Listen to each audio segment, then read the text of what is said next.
Okay,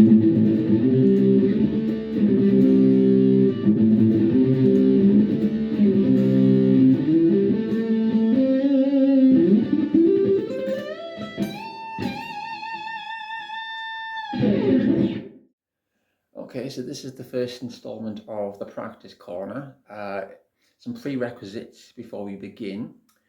When you're practicing guitar, you're going to want to sit somewhere comfortable. It's if you choose to sit, of course, which is predominantly about 95% of my practice, unless I'm practicing for rehearsal, say, in which case I would do need stand up. But we'll talk about that in another lesson. There are two ways of sitting with the guitar. So you will have noticed that I sit classically with the guitar over my left leg. This will be your right leg if you are left-handed, of course. You can also sit in a more, I think it's called an orthodox position. I'm not sure, one of the two, unorthodox or orthodox, where you have it over the right, which is the most common. You can play like that if you want to as well. I prefer classically because it's most comfortable for me. This is all about what's most comfortable for you when playing. If you're going to do it classically as well, I would recommend buying a footstool. So I have a footstool down here that I use. Second of all, if you're beginning as well, I recommend using a pick first. So here I use it's a nylon, I think the Gin Dunlop nylon. It's 0.46 millimeters for strumming, purely for strumming. It's very, very thin. So you'll find you'll get a nice attack on the strings when you attack them, and it's nice and easy for the pick to go through.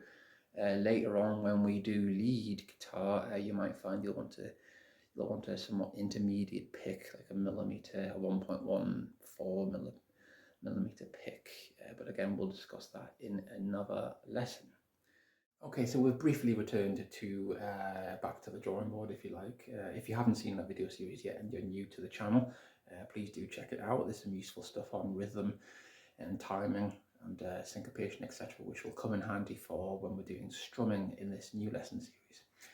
Today we're going to talk about chords in this lesson series predominantly, as well as rhythm. So we're going to look at major minor chords. These come in the form of major minor diatonic chords as well, so no jazz chords just yet, although they are quite cool. We're going to look at open chords, which feature strings that aren't fretted within the chord itself. And we're going to look at bar chords later on in a later lesson, which involve a lot of strength in your hands. It's all good practice, of course. And finally, these can come in the form of major or minor chords as well. And interestingly enough as well, that's worth noticing as well, especially the chords I'm playing in the introduction riff that I wrote for this new video series, involve power chords, and these are neither major or minor. And they're very, very useful for rock music. So today we're going to look at the major open chords.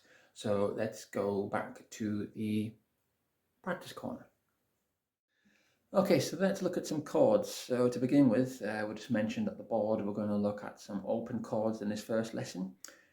So there's a few to get through in particular, and we'll be looking at major chords, so they're kind of more happy sounding chords in this lesson as well, and in the next lesson we'll look at the minor chords.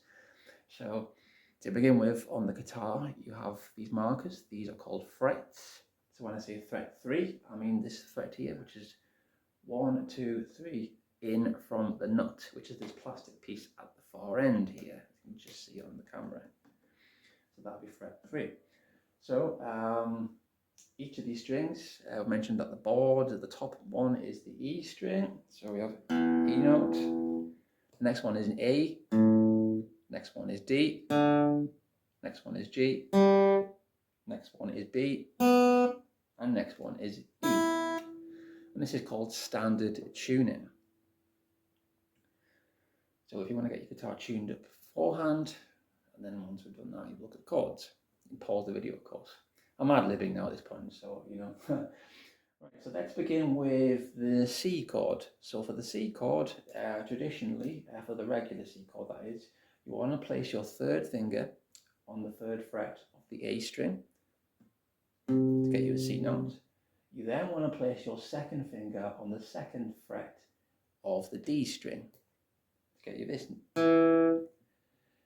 The 3rd string, or the G string, is open, so it's a G, And if you can just squeeze it in the camera there as well, your first finger goes on the first fret of the B string. And you also hit the open E, hence why it's called an open chord. There are open strings within this chord. So individually you should have these ringing through. And when you're strumming, what you want to do is ideally hit these 5 strings, which try and miss this one. So you can mute it with the flesh of your 3rd fret. If you have that lightly touching against the, you'll get a mute. And you can hit all strings without that note ringing through.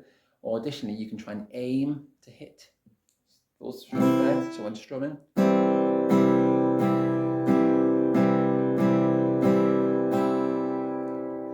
is your C chord. The next chord is, if we're going alphabetically and sticking to the major chords, is D. D is played typically like this. So we have an open D, surprise. So the 4th string open. You then place your index finger on the 2nd fret of the G string to get you an A note. You then place your 3rd finger, you can just about see the 3rd finger there, on the 3rd fret of the B string. And finally, and that gives you a D note, of course. And you then finally place your 2nd finger on the 2nd fret of the E string to get you an F sharp note. So together, you will have these ringing through. And you want to be aiming for these 4 strings in particular to get you this sound.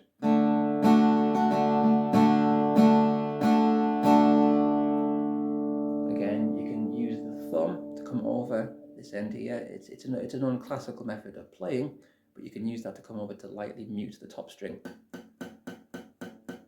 The A string can be hit. It is part of the, in fact, you'll notice there's an A note. You can play an A. That's also fair game for the time being too. But also try and be aware of just hitting those 4 strings we talked about.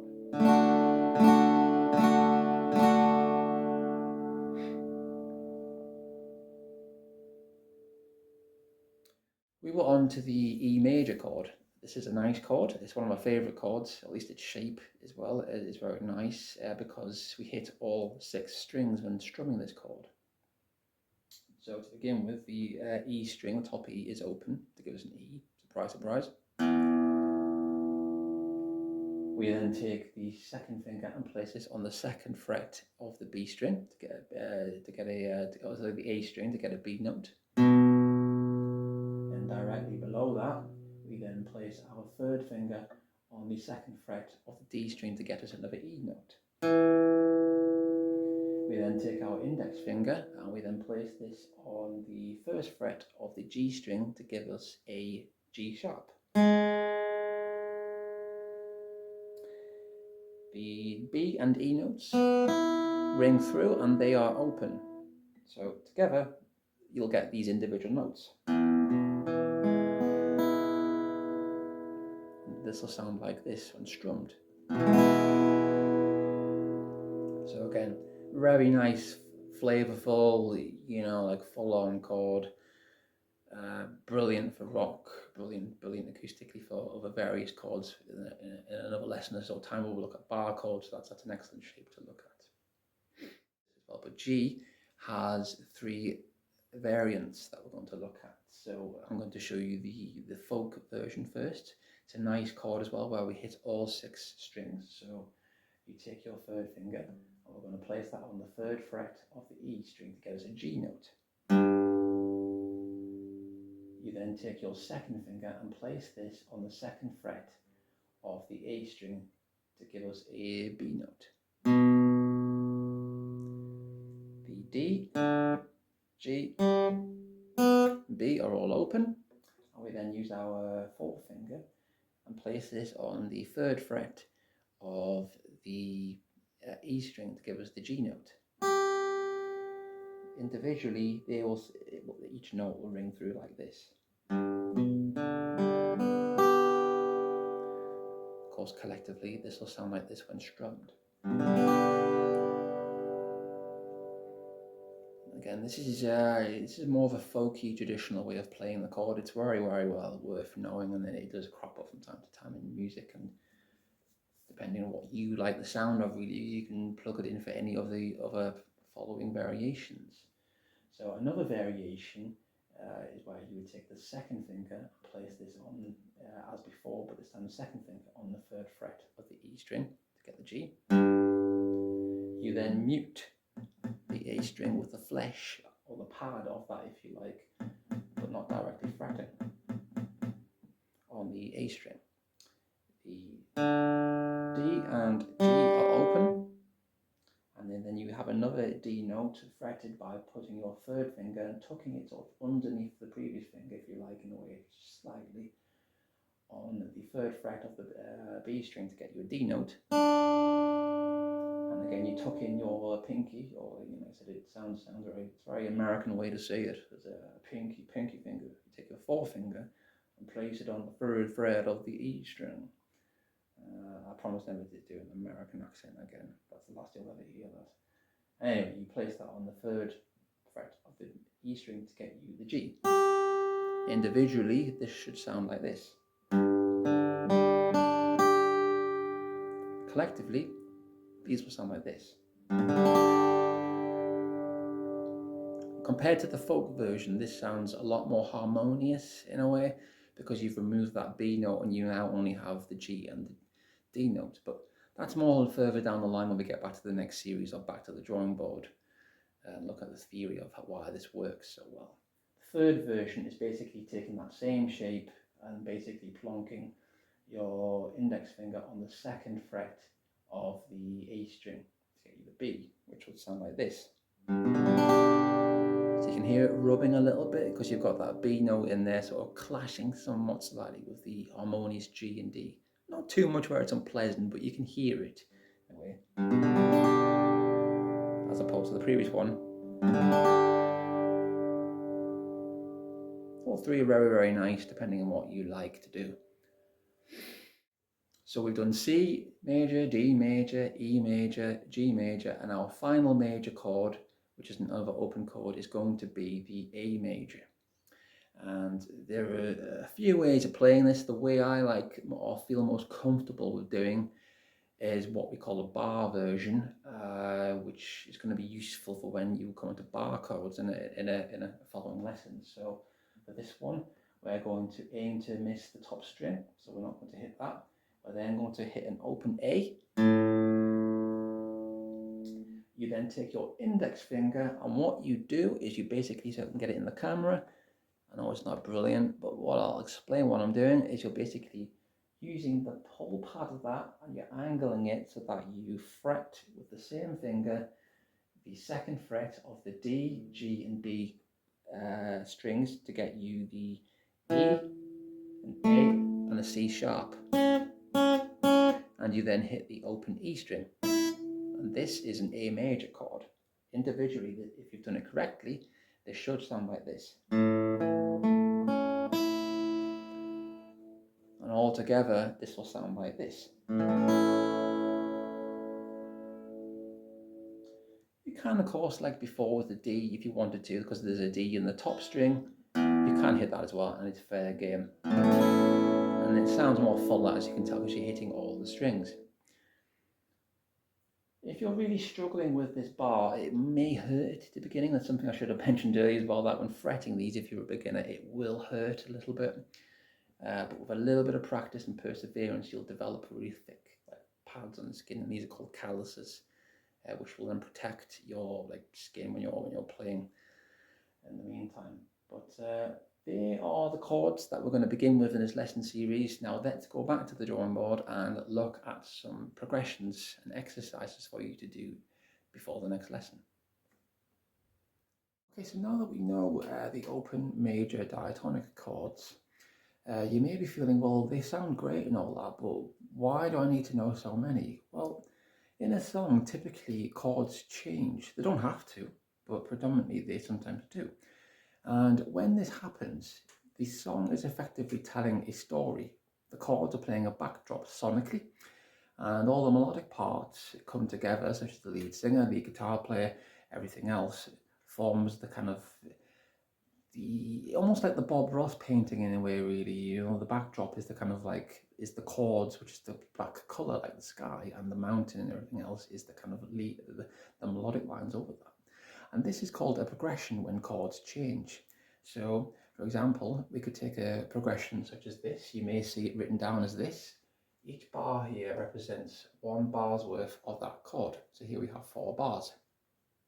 The letter signifies the chord itself. So here we have G major, C major, D major, back to G major, and that's called a resolution, or it's resolved back to G. You may also see this crop up. This featured in an earlier lesson of Back to the Drawing Board. I think it's Subdivisions and Chronicle, the first lesson. So if you haven't seen that, I highly recommend you go and have a look. And these indicate how many attacks we're going to be playing in the next example of this. So in this case, 4. A 4/4 timing. Also, a new thing you may have seen as well, we're going to be looking at downstrokes because we're not going to look at strumming just yet in this lesson, but it will feature later on in the series. And for downstrokes, you will see this rather weird little kind of bracket, in a way, like a staple, if you like, really, and this signifies a downstroke.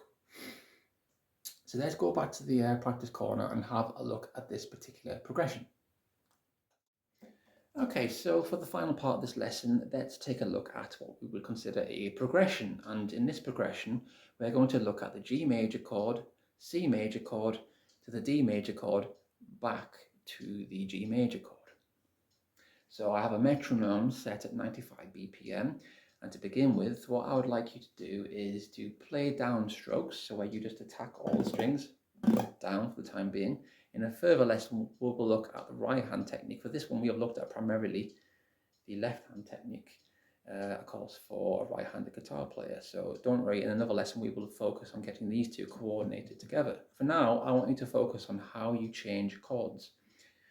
So if we take let's take the most harmonious G chord, then we're going to use the regular C, of course, and the D chord. And we're basically going to strum this 4 times, 3, 4, and 1, 2, 3, 4, change chord to the 4, and then change chord again to the 4, back to the G. 2, 3, 4, and...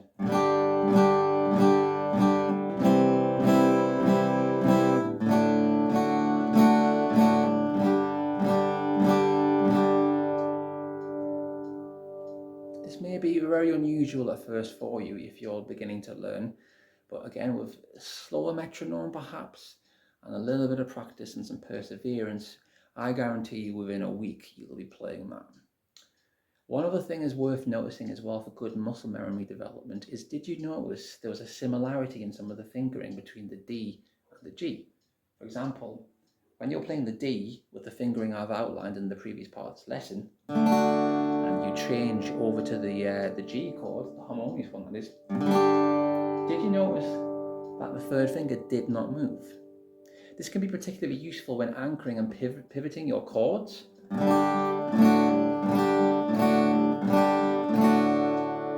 So the other fingers move in and around that particular finger when transferring chords. That's something to be very, very aware of when developing your muscle memory and learning how these chords move in and anchor in between each other sonically. For your homework for next lesson, it might be also worth having a look at this particular progression here, which features the E chord to an A chord to a D chord, resolving back to the E major chord. But in the meantime, I do hope you've enjoyed this first lesson of the practice corner. I am going to be making some more, whether or not be next week or the week after, I don't know when I'll have time. In this next lesson, we will look at bar chords. So pay attention to particularly the A chord shape and the E major chord shape in the meantime. But thank you for joining. Give me a like, comment and subscribe, and I do hope to see you again in ever-growing numbers as in this, musical movement, so to speak. I have no idea where I'm moving, just roll with it really. Anyway, farewell.